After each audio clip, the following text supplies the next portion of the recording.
പ്രിയ കുട്ടികളെ, നമ്മൾ സോഷ്യൽ സയൻസിൻ്റെ 2 ചാപ്റ്ററുകൾ നേരത്തെ പഠിച്ചു.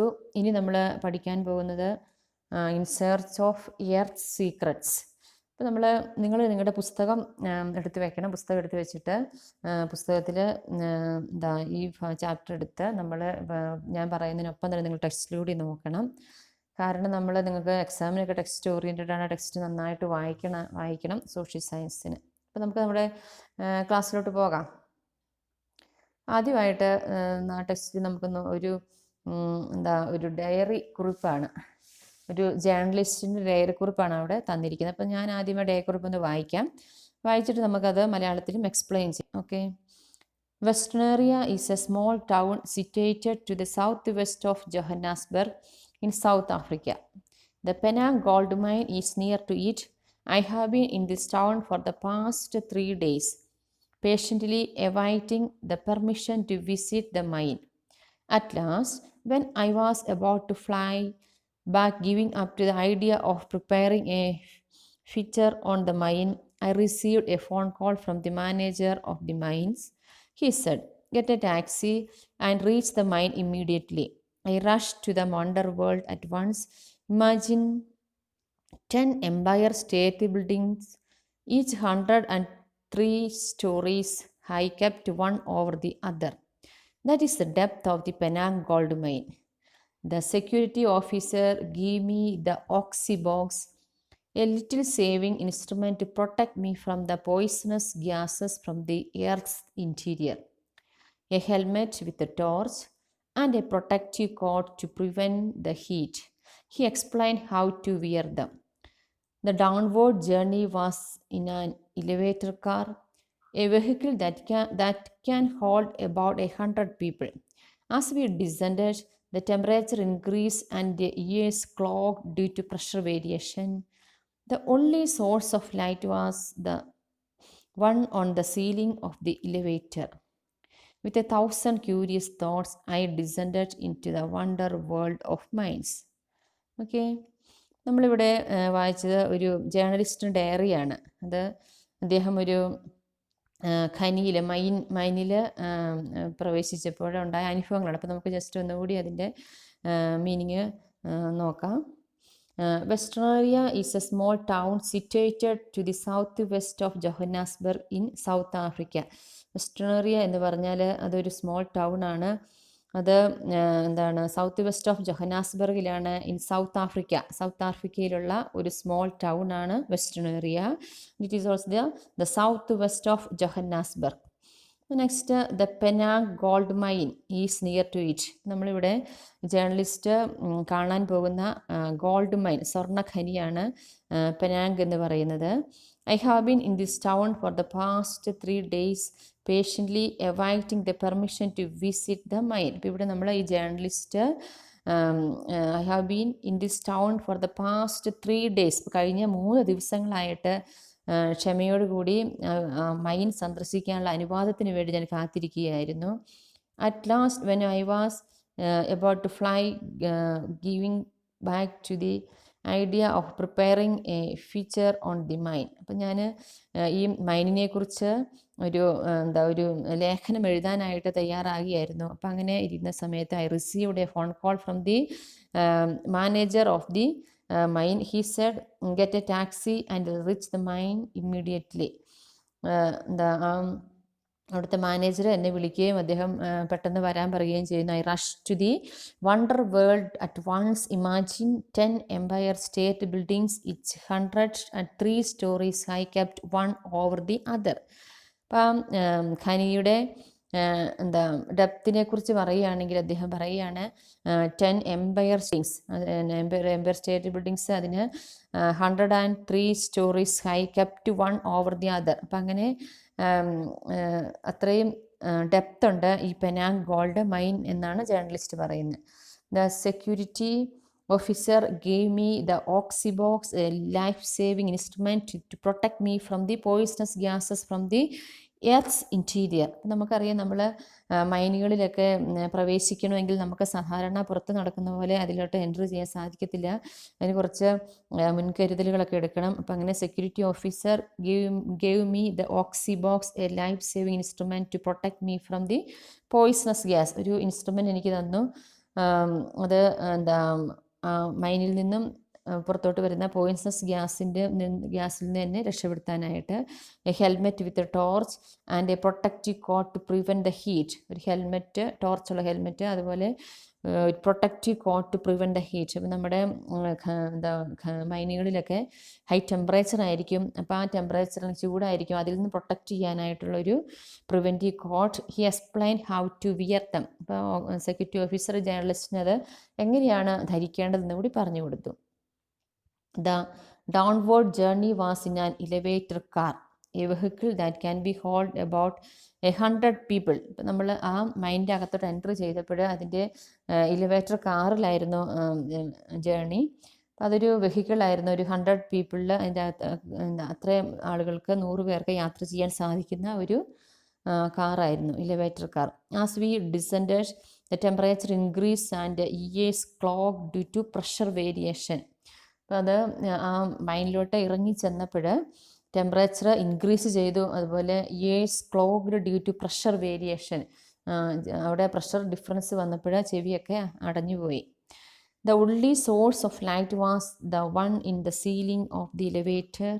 With 1,000 curious thoughts, I descended into the wonder world of minds. അവിടെ light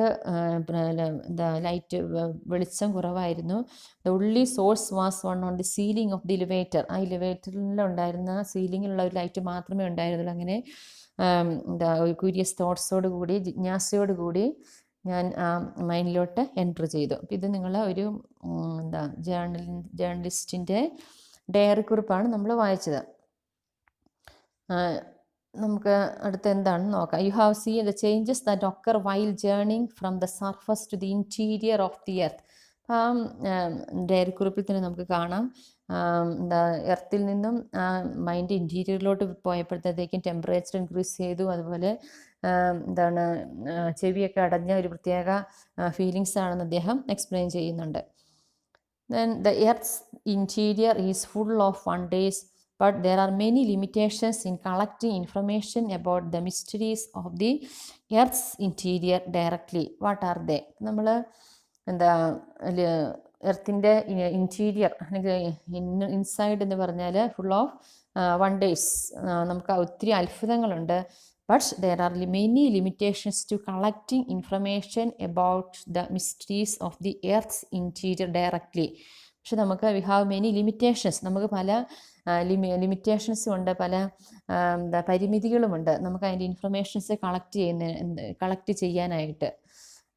what are they? Can you say? നിങ്ങൾക്ക് പറയാം എന്തൊക്കെയായിരിക്കും ലിമിറ്റേഷൻസ്? നമുക്ക് പെട്ടെന്ന് നമ്മൾ എർത്തിൻ്റെ പുറമേ ഉള്ളതുപോലെ നമുക്ക് ഡീറ്റെയിൽസ് കളക്ട് ചെയ്യാനായിട്ട് സാധിക്കുകയില്ല. അതിൻ്റെ റീസൺ എന്തായിരിക്കും? അതിൻ്റെ റീസൺ ഇവിടെ കൊടുത്തിട്ടുണ്ട്. The temperature and pressure inside the earth increases with depth.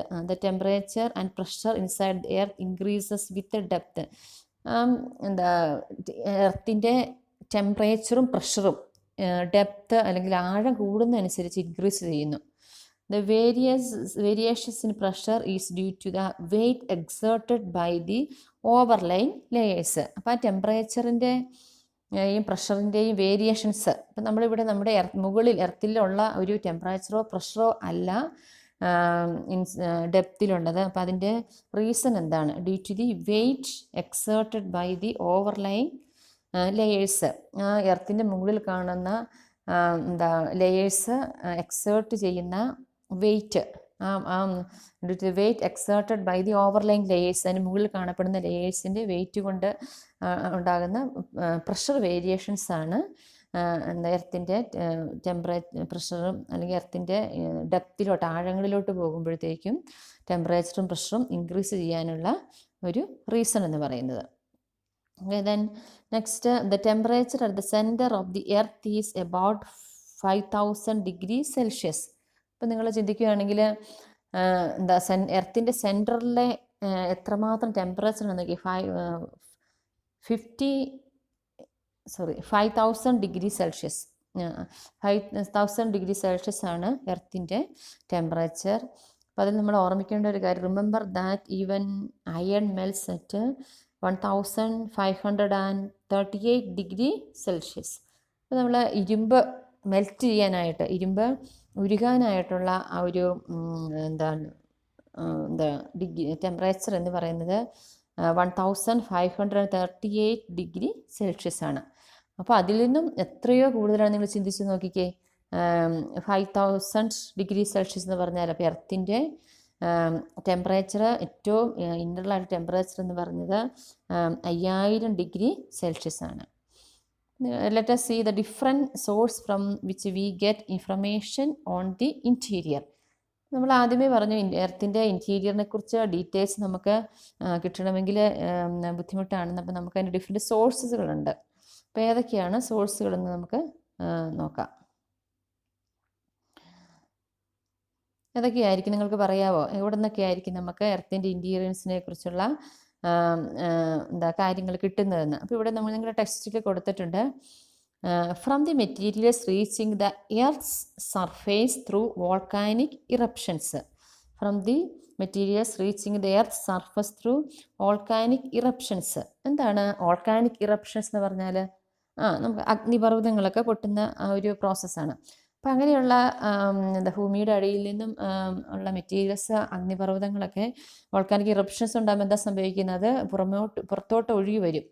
അപ്പോൾ അങ്ങനെയുള്ള ആ മെറ്റീരിയൽസിനെ കളക്ട് ചെയ്ത് അതിനെക്കുറിച്ച് പഠിക്കുമ്പോൾ നമുക്ക് എർത്തിൻ്റെ ഇൻറ്റീരിയറിൽ നടക്കുന്ന പ്രോസസ്സുകളെക്കുറിച്ച് നമുക്ക് മനസ്സിലാക്കാൻ സാധിക്കും. The second one is data collected from mines. നമ്മൾ ആദ്യമേ ആ ജേർണലിസ്റ്റിൻ്റെ ഡയറി കുറിപ്പിൽ വായിച്ചു എത്രമാത്രം ഡെപ്താണ് അല്ലെങ്കിൽ എത്രമാത്രം ആഴത്തിലാണ് മൈനുകളൊക്കെ ഉള്ളതെന്ന്. അപ്പം അങ്ങനെയുള്ള മൈനുകളിൽ നിന്നുമൊക്കെയുള്ള ഡാറ്റ, അവിടെ നിന്നുള്ള വിവരങ്ങളൊക്കെ ശേഖരിച്ചിട്ട് അപ്പോൾ അതിൽ നിന്ന് നമുക്ക് എന്ത് മനസ്സിലാക്കാൻ സാധിക്കും? ഇതിനെക്കുറിച്ച്, എർത്തിൻ്റെ ഇൻറ്റീരിയറിനെ കുറിച്ച് മനസ്സിലാക്കാൻ സാധിക്കും. Okay. Analysis of the propagation of waves generating during earthquakes. What is earthquake? എന്താണ് എർത്ത്ക്യൂക്ക്? നമുക്കറിയാം, ഭൂമി കുലുക്കം എന്ന് നമ്മൾ പറയുന്നത്. അപ്പം അങ്ങനെയുള്ള analysis of propagation of waves generated during earthquake. അപ്പം എർത്ത്ക്യൂക്കിൻ്റെ സമയത്തുണ്ടാകുന്ന ആ തരംഗങ്ങൾ, വേവ്സ്, അപ്പോൾ അതിനെക്കുറിച്ചുള്ള പഠനങ്ങളൊക്കെ നടത്തിയിട്ട് അതിൽ നിന്നും നമുക്ക് ഡാറ്റ കളക്ട് ചെയ്യാം. അപ്പോൾ നിങ്ങൾക്ക് അടുത്ത ഒരു ആക്ടിവിറ്റിയുടെ ഒരെണ്ണം കൂടി നിങ്ങൾ ചെയ്യാനുണ്ട്. അപ്പോൾ നിങ്ങളത് നിങ്ങളുടെ ടെക്സ്റ്റിൽ എഴുതി ചേർക്കുക. ഓക്കെ. The next one,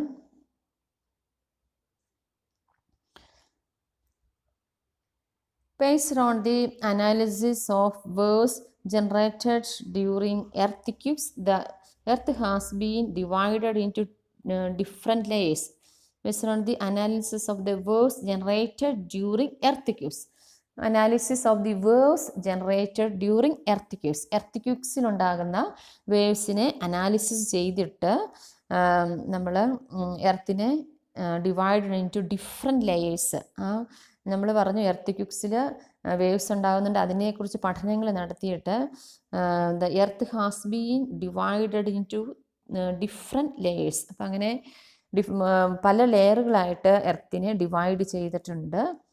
നിങ്ങളിവിടെ ഫിഗർ നോക്കിയ ഫിഗർ 3.1, ഈ ഫിഗറിൽ നിങ്ങൾ ജസ്റ്റ് നോക്കി, നല്ല കളർഫുൾ ഒരു ഫിഗറാണ്. ഇതിൽ നോക്കി നമുക്കറിയാം ഏറ്റവും ഔട്ടർ കാണുന്ന പാർട്ടിന് crust, this is the mantle, and this is the outer core, and this is the inner core. അപ്പം അങ്ങനെ ഒരു 4 റീജിയൻസ് അല്ലെങ്കിൽ 4 പാർട്ടായിട്ട് ഡിവൈഡ് ചെയ്തിട്ടുണ്ട്. അപ്പോൾ ഇതെങ്ങനെ നമ്മൾ ഡിവൈഡ് ചെയ്തിരിക്കുന്നത്?